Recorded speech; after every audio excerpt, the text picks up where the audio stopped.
En este lugar idílico plantaron unos eremitas el monasterio más fantástico que conozco. El agua, la roca, las celdas, el lugar religioso.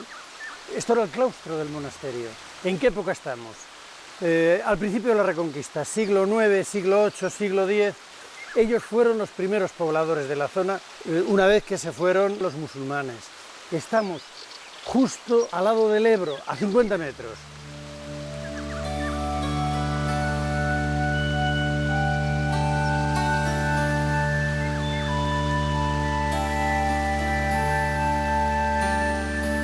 Estamos en la comarca burgalesa de las Merindades, que se extiende por todo el norte de la provincia. Los monjes que fueron de los primeros repobladores de esta zona se establecieron al comienzo en eremitorios, generalmente excavados en la roca y situados en lugares apartados y muy bellos. Es el caso de este de San Pedro de Argés, situado también a orillas del Ebro, del que se conserva parte de su iglesia rupestre, donde los anacoretas se reunían para los oficios religiosos.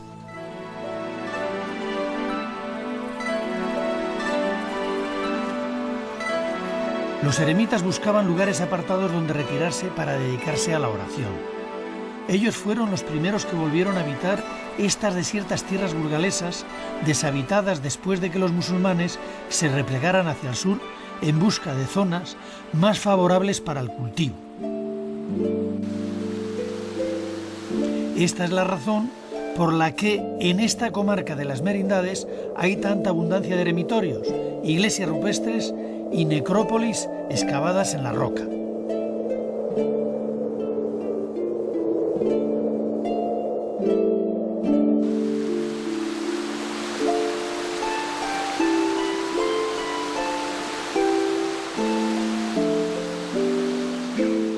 El río Ebro, en su empeño por abrirse paso hacia el mar, ha ido cortando a cuchillo todo lo que se encontraba a su paso.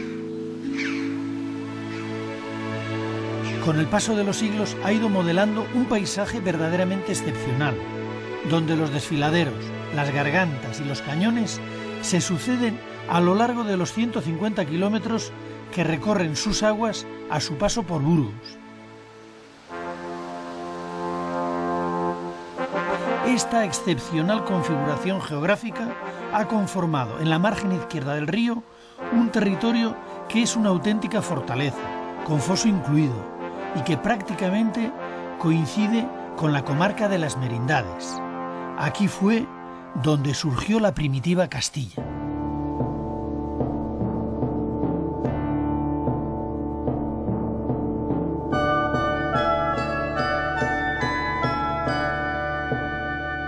La repoblación de esta zona situada entre el Ebro y la cordillera Cantábrica comenzó a mediados del siglo VIII, en tiempos de Alfonso I, rey de Asturias. Fue después de que los musulmanes que la habían ocupado anteriormente se retiraran hacia las tierras llanas de la meseta. Simplificando, podríamos decir que los eremitas fueron los primeros en llegar. Después vinieron los campesinos cántabros y vascones a repoblar la zona. Llegaban del otro lado de las montañas, por eso les llamaban foramontanos. Para entonces, los ermitaños ya habían levantado pequeños monasterios. Inmediatamente después llegan los caballeros a establecerse en la zona. Y es entonces cuando se establece una perfecta división del trabajo. Los monjes, desde los monasterios, se encargan de dar cobertura y ordenar la repoblación. Entre otras cosas, legalizan la ocupación campesina de las tierras de nadie, lo que se llamó las presuras.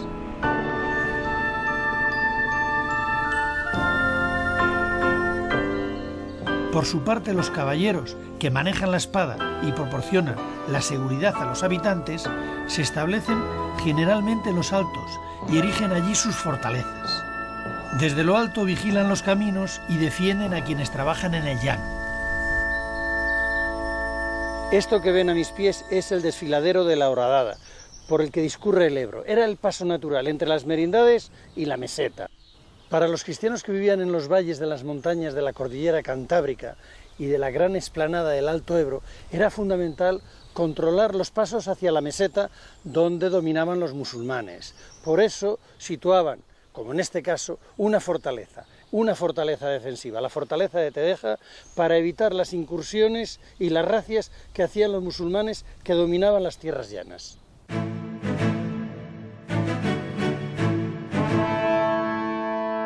Es la proliferación de castillos la que va a dar nombre a la región, Castilla. Castilla nació a la sombra de las fortalezas y creció cobijada en los monasterios. Ellos fueron su centro vital. En ellos se organizó el trabajo y la vida social y política de esta tierra. En este solar 15 días contados del mes de septiembre del año 800 del nacimiento de Cristo, al dictado del abad Vítulo, el notario Lope escribió por primera vez el nombre de Castilla. Fue en la escritura fundacional del monasterio de Taranco, situado en este lugar. De él no queda nada porque ha desaparecido, solamente la iglesia da testimonio de la iglesia que hubo antaño. El origen de las merindades data del siglo X. Tras la proclamación de Castilla como condado independiente del Reino de León, el conde Fernán González procedió a organizar administrativamente la zona para su buen gobierno.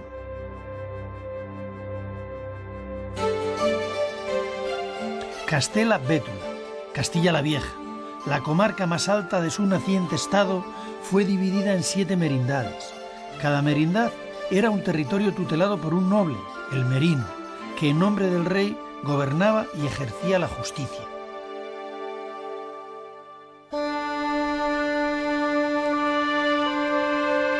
Las merindades están formadas por multitud de pequeños valles al abrigo de las montañas, donde los repobladores levantaron sus aldeas.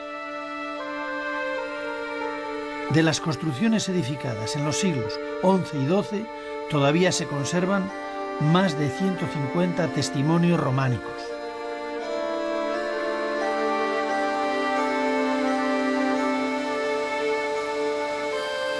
El Valle de Mena es el más septentrional de las merindades. En él comenzaron las primeras repoblaciones bajo la protección del monasterio de Taranco. Ya desde la época romana tuvo este valle importancia geopolítica, por ser el paso natural entre los puertos del mar Cantábrico y la meseta. En la Edad Media fue un camino secundario para los peregrinos a Santiago de Compostela, que enlazaba el camino de la costa vasca con el camino tradicional del interior.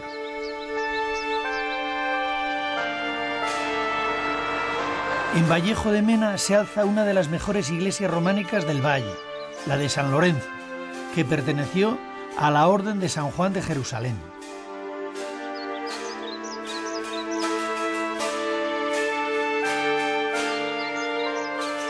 Lo que más llama la atención de esta iglesia es su ábside monumental, de forma pentagonal y muy recargado de columnas, que choca con la tradicional austeridad del románico castellano.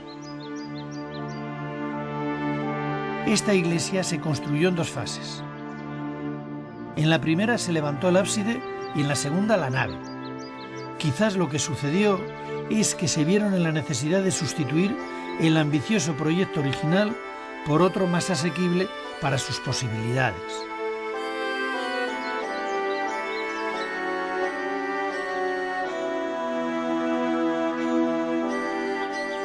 Lo que sí parecen indicarnos los potentísimos haces de columnas situados en los laterales del ábside es que sobre ellas debiera haberse levantado una torre o una cúpula. Y otro dato significativo: cada una de estas 2 fases está realizada por un taller diferente.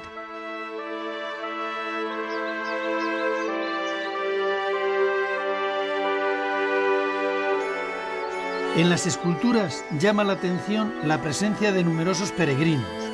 Es la prueba del gran impulso que en este tiempo cobraron de nuevo los caminos secundarios y costeros de la ruta jacobea. En un capitel del interior se puede ver a un grupo de personajes embarcados que algunos identifican como peregrinos que se dirigen por la ruta marítima hacia Santiago.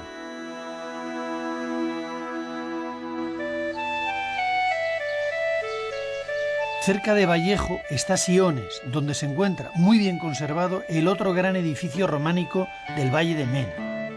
La iglesia de Santa María, que fue parte de una abadía seglar construida posiblemente a finales del siglo XII.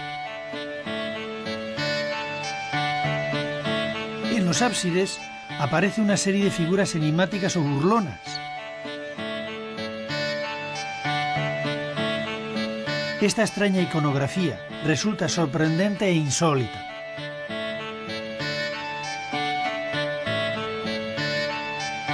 Aunque su realización es esquemática y sencilla, incluso tosca, también es cierto que resulta algo muy personal.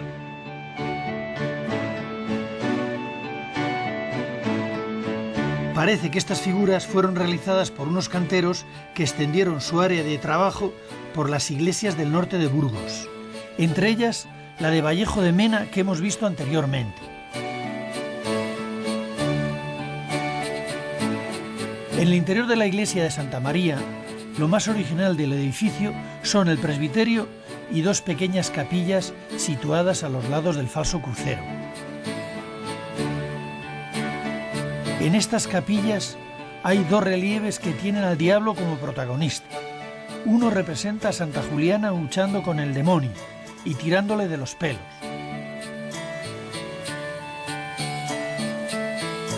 El otro representa las tentaciones de Cristo en el desierto.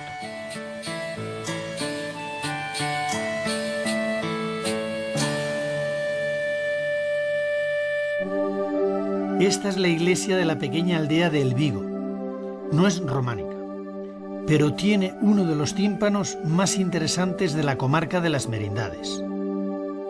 Perteneció a una antigua iglesia románica que se levantaba en las cercanías y fue reutilizado para decorar la iglesia nueva. Es de una sola pieza y su superficie está dividida en dos espacios. El de abajo representa a Cristo camino del Calvario. El de arriba describe la visita de las tres Marías al sepulcro de Cristo ya vacío, guardado por dos soldados que yacen en tierra. Lo asombroso es cómo se doblan sus cuerpos para adaptarse a la curva del marco.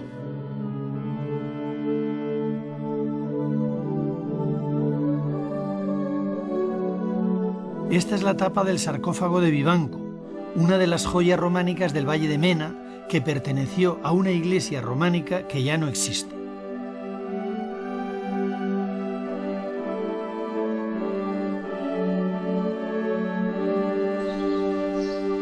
Fíjense cómo se encontraba la iglesia de San Pelayo de Állega hace unos años. Afortunadamente, así es como está ahora, cuando hemos vuelto. Nos alegramos de que la restauración haya impedido que se viniera definitivamente abajo. La iglesia tiene un tímpano muy bien conservado y muy llamativo, por lo esquemático. Tiene dos leones, uno de ellos se come a un pobre desgraciado. El otro es reducido por un forzudo. En el centro, unas figuras con las manos en el regazo esperan quizás probar suerte con el león. Unos ángeles contemplan desde arriba toda la escena.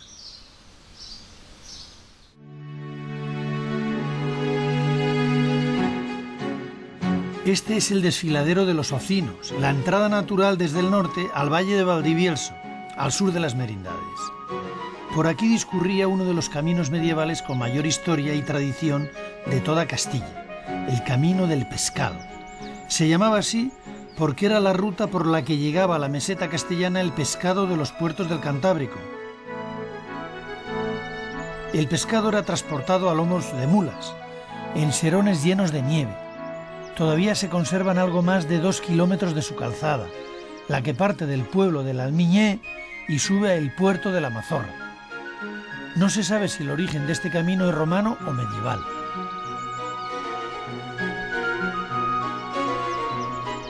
En lo alto del puerto aún existe una fuente medieval, subterránea, en la que seguramente los arrieros y sus mulas se recuperaban del esfuerzo de la subida. Cuenta la crónica de Alfonso VIII que en estos valles de Valdivielso, el día 5 de noviembre, por la noche, en el año 1180, ocurrió un suceso extraordinario. Ardió una casa de un pueblo. Luego ardió el pueblo entero, ardió otro pueblo, ardían los montes. La gente despavorida corría a refugiarse en las márgenes del río Ebro pensando que había llegado el día del juicio final, el fin del mundo.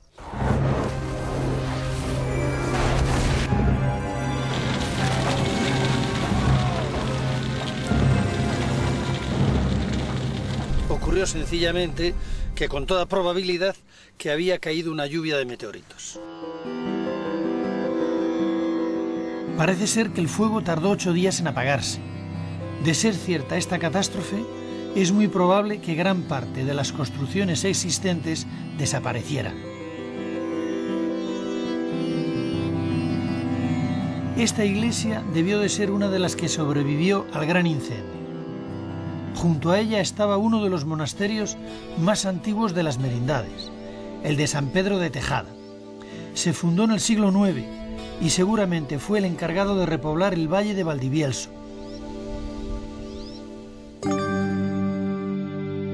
En el siglo XI, coincidiendo con el establecimiento en Castilla de la Orden de Cluny, San Pedro de Tejada perdió su autonomía y dejó de ser abadía para convertirse en priorato, dependiente del monasterio de San Salvador de Oña.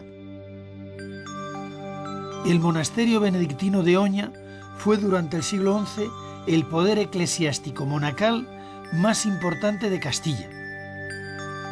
De él dependían 70 monasterios y más de 300 iglesias. Los monjes de Oña fueron quienes en el siglo XII decidieron hacer obras en el viejo monasterio de San Pedro y construir un nuevo edificio del que solo se conserva esta iglesia.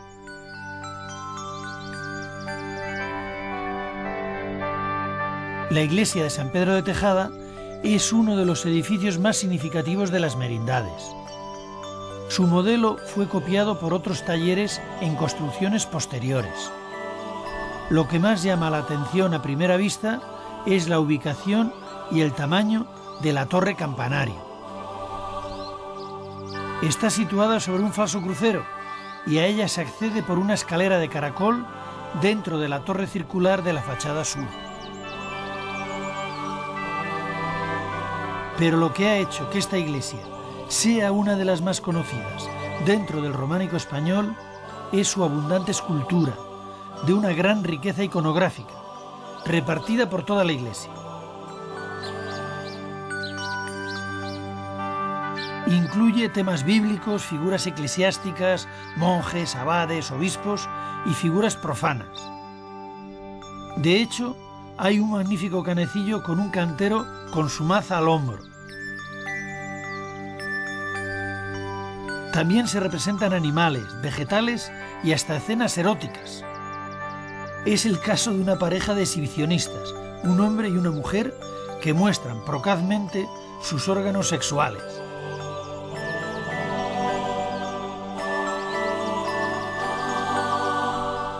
Los temas bíblicos están situados alrededor de la portada principal. Ahí están el león de Judá, los 12 apóstoles y sobre todo una curiosa representación de la última cena en la que únicamente aparecen la figura de Cristo y 2 de sus apóstoles, Juan y Judas.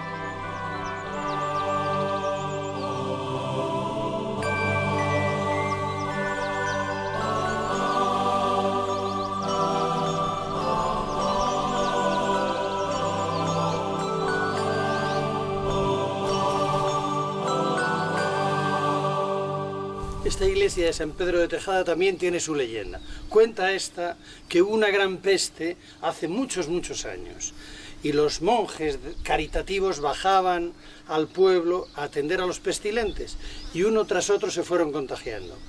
Unos enterraban a los otros, los monjes, hasta que el último, no teniendo nadie que le enterrara y viendo llegar la muerte, cavó su propia tumba. En ella le encontraron los vecinos del pueblo cuando subieron a ver qué ha sido de los monjes. Encontraron que todos habían fallecido. De ahí nace la leyenda que dice que aquellos fueron los últimos monjes que habitaron el monasterio de Tejada.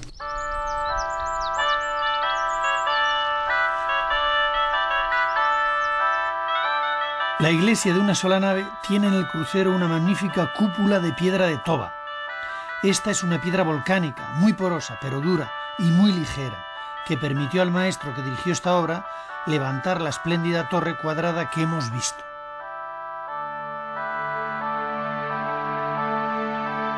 En el mismo valle de Valdivielso hay dos iglesias que fueron construidas al estilo de la de San Pedro de Tejada. Una de ellas está en el Almiñé, que posiblemente fue construida después del gran incendio.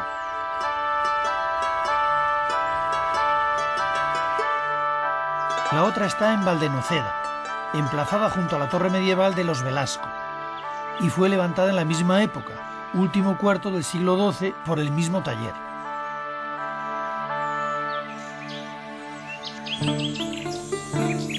A la entrada del valle de Manzanedo, situado en un altozano, se encuentra San Martín del Rojo, un pueblo a punto de desaparecer si no fuera por la tenacidad de su único vecino, el señor Manuel, que en compañía de sus perros continúa manteniéndolo vivo.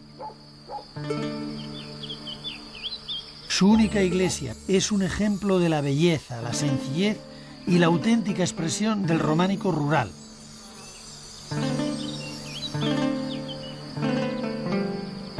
En el medievo, la escultura de las iglesias era utilizada sobre todo para hacer pedagogía. En una época en la que leer y escribir era privilegio de muy pocos, la forma más rápida de adoctrinar a los fieles era a través de las imágenes. En esta iglesia, justo en la decoración de su portada, podemos ver un ejemplo muy gráfico de lo que les esperaba a los pecadores atrapados por sus vicios. Serían arrastrados por el demonio, encadenados unos a otros hasta el mismísimo infierno.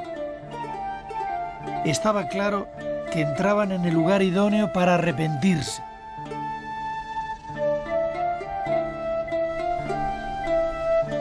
Quizás huyendo del demonio, los vecinos del otro barrio de San Martín, los de Quintana, hace ya muchos años que decidieron irse.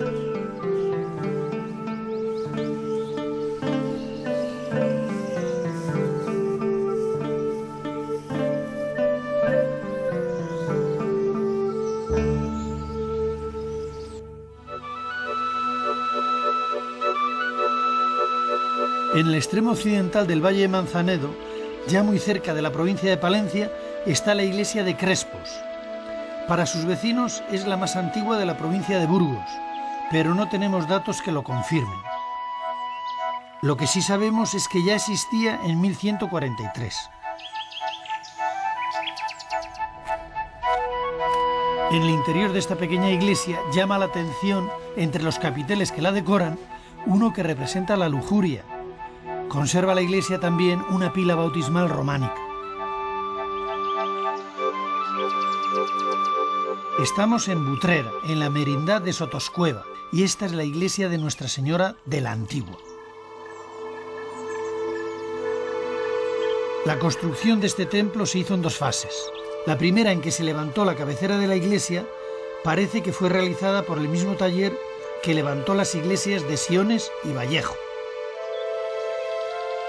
Las figuras enigmáticas que volvemos a encontrar en el ábside nos recuerdan a las que vimos en el valle de Mena.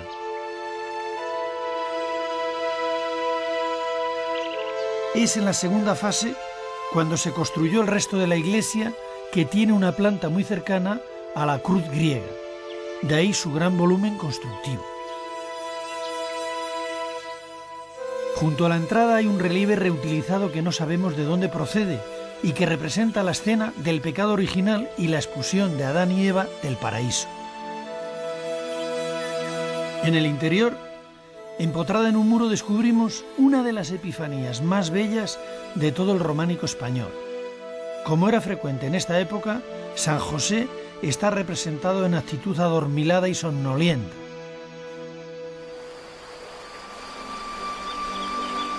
Siguiendo el curso del río Nela hacia Villarcayo y ya en la merindad de Castilla la Vieja está el pueblo de Escaño.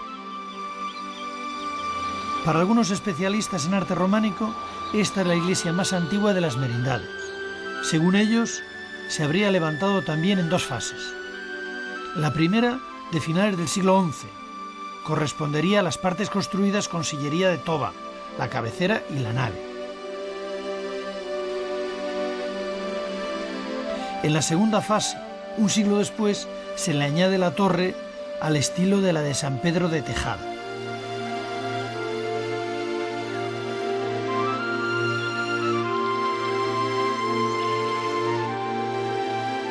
Es difícil imaginar un emplazamiento más espectacular y hermoso que el que tiene la iglesia de San Pantaleón de Losa. Imagínense además que en el morro del promontorio en el que se asienta había también una fortaleza. En la base está el pueblo. San Pantaleón de Losa es una iglesia que concitaba muchas peregrinaciones en la Edad Media, fundamentalmente porque estaban la sangre de San Pantaleón que se licuaba, y en la época más reciente se atribuye la presencia del Santo Grial, como en otros tantos sitios, debido a que hay un pueblecito cercano que se llama Criales y que hay un monte cercano que se llama el Monte Salvado, que recuerda a Monsalvat. Pero esto del Santo Grial evidentemente es una leyenda. Al acercarnos a la iglesia, llama la atención lo extremadamente corta que es la nave y la acentuada desproporción de alturas entre el ábside y la fachada.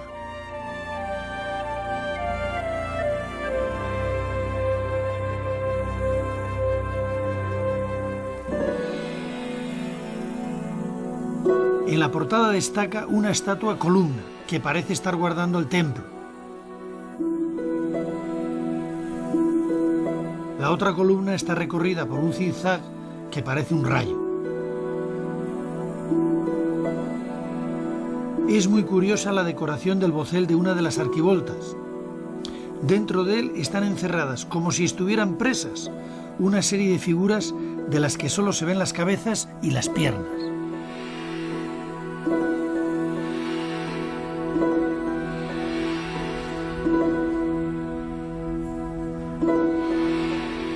En el interior continúa la iconografía inquietante, ahora con cabezas gesticulantes, como esta que saca la lengua.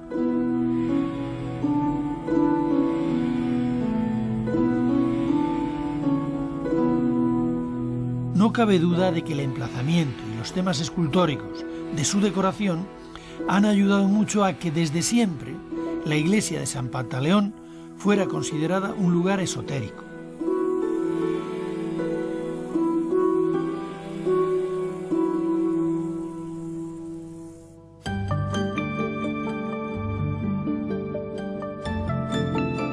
La comarca de las Merindades, además de su abundante patrimonio románico, cuenta con una raza de caballos autóctona, la losina, que ha estado a punto de desaparecer. Un grupo de entusiastas de su tierra crearon hace unos años en Quincoces de Yuso una asociación, el Bardojal, para recuperar y consolidar la pervivencia del caballo losino. ¿Por qué interesa recuperar estos ejemplares? Hombre, hay muchas razones, pero hay una que es evidente, aunque solo sea por razón cultural, porque es el caballo que ha existido aquí toda la vida. Desde que se empezó a poblar en la Reconquista, no desde entonces, sino desde la prehistoria. ¿Qué características tiene este caballo que no tengan otros? Bueno, en primer lugar es un pony, entendiendo como pony caballo de menos de 1,48 de alzada, o sea, no un caballo enano, sino decir que no es grande, no es como el español o el inglés.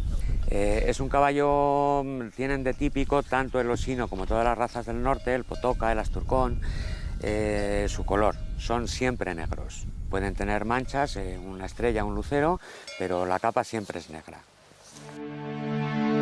Según nos cuentan los amigos del caballo losino, si observamos algunos de los abundantes capiteles con representaciones de guerreros a caballo que tenemos aquí en las Merindades, vemos que la proporción entre caballo y caballero se corresponde con la pequeña envergadura de este caballo autóctono. Eduardo, entonces podemos decir que este caballo participa activamente en la Reconquista porque tiene unas buenas cualidades. Sin ninguna duda. Pero la razón principal de que participe es que es el caballo que había en los reinos cristianos iniciales. Entonces no pudo ser otro el que se utilizara. Y además de que era el que existía aquí, era un caballo pues muy apropiado. Y más aún para aquella época de tanta penuria, porque es un caballo muy rudo y muy austero. Acepta cualquier alimentación. Bueno, pues entonces solamente me queda felicitarle y desearle que críen muchos caballos y que se utilicen mucho para el esparcimiento de las gentes. Sí, O el románico a caballo, tiempo... no sería mala cosa el románico a caballo. Visite San Pantaleón subido en un caballo losino. Efectivamente. Muchas gracias. De nada.